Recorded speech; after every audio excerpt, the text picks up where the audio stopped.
समझ में आ गई, चुनाव खत्म हो गए, मुद्दे खत्म हो गए, हनुमान चालीसा के पाठ बंद हो गए, मंदिर मस्जिद की पॉलिटिक्स बंद हो गई। इन्होंने सब जगह वहां भी फैलाने, हर पूरे राजस्थान में ये प्रचार करते हैं। देखो भाई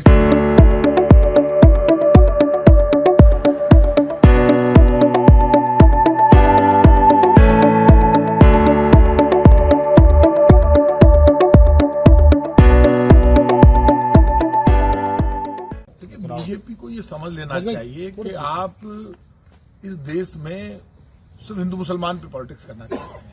आप अपना काम बताते नहीं हैं। राजस्थान की जनता अपने आप को ठगावा महसूस कर रही है, और वो ठगावा इसलिए महसूस कर रही है कि जनता की समझ में आ गई कि राजस्थान का जो विधानसभा का चुनाव हुआ उसमें जयपुर से लेकर अधिकतर शहरों में आपने सिर्फ चुनाव ये लड़ा, हिंदुओं सावधान आ जाओ, हो जाओ, मुसलमान घुस जाएगा।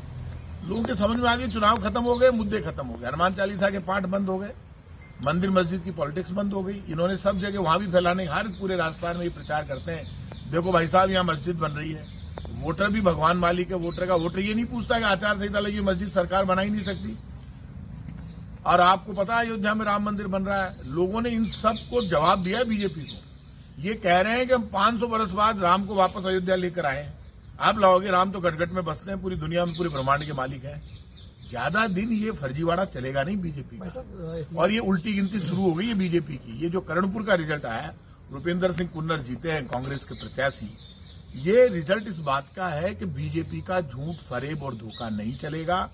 एक ही महीने में, जब सरकार का हनीमून पीरियड खत्म नहीं हुआ है, घमंड में घूम रहा है। सारी कैबिनेट, मुख्यमंत्री, उप मुख्यमंत्री देख ही नहीं रहे जनता की। तो घमंड देखो इनका। हम भी मंत्री थे भाई, हम चुनाव हार गए, मान गया, लेकिन आपने चुनाव को टारगेट कहां किया? जाते ना आप। जनता के समझ में आ गई एक ही दिन में कि कांग्रेस है जो रोटी की, रोजगार की, राम राज्य की बात करती है कि जहां कोई भूखा नहीं सोए, जहां कोई बेरोजगार नहीं हो, जहां किसी के दर्द नहीं हो। और वो कांग्रेस का रिजल्ट अब नजर आया। मैं फिर बीजेपी को कह रहा हूं, अहंकार छोड़ो, घमंड छोड़ो, लोगों को डराना छोड़ो, मुद्दों के अलावा बात करना छोड़ो।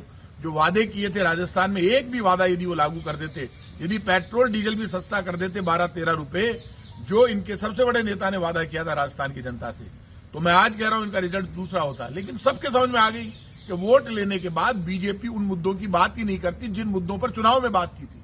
बीजेपी उन मुद्दों की वापस चर्चा नहीं करती है। इसलिए ये तो आप समझ के रखना कि जनता ने तो हमें हरा दिया, राजस्थान की जनता ने।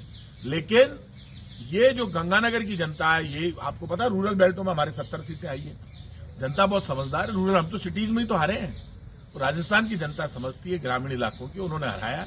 ये जनता की जीत है। ये राजस्थान में हमारी कांग्रेस की सरकार के कामों की जीत है और कांग्रेस सरकार की नीतियों। मंत्री बना के इन्होंने जो दाव खेला था, उल्टा पड़ गया ना। आप समझे नहीं, हमने विरोध किया। हमने उस वक्त कहा, कांग्रेस पार्टी ने सवाल उठाया कि आप मंत्री नहीं बना सकते।